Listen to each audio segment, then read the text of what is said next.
ծիրանի մասով այս պահին երեկվա դրությամբ 626 մեքենա միայն հունիս ամսին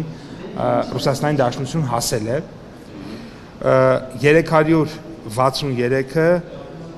ճանապարհին են, օրինակ միայն 69-ը երեք է դուրս եկել,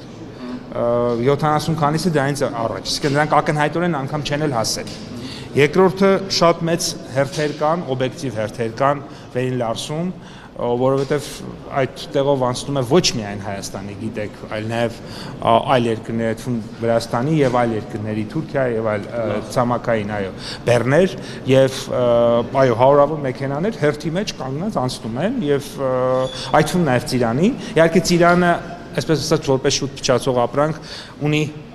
արտահերթության իրավունք եւ օրինակ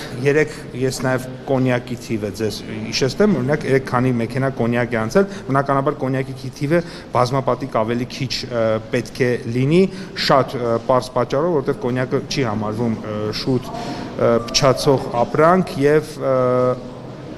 նրանց հերթը մի քիչ ավելի բարդ է, 3 անցել է ընդամենը 7 մեքենա կոնյակ։ Այո, այսինքն էլի հերթի, այս պահին հերթի մեջ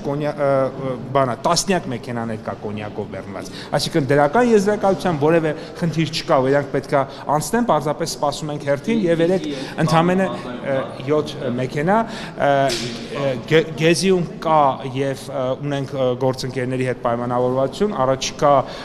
օրերին մի քանի տասնյակ մեքենաներ կան, այդ բոլոր մի քանի տասնյակ մեքենաները ամբողջովին ուրեմն դուրս են գալու, ես մեկ թիվ նշեմ, օրինակ առաջի օրը միայն 24 մեքենա Երևանի կոնյակի գործարանի, մեր հայտնի գործարանի մեքենա դուրս է եկել եւ ճանապարհվել է դեպի Ռուսաստան։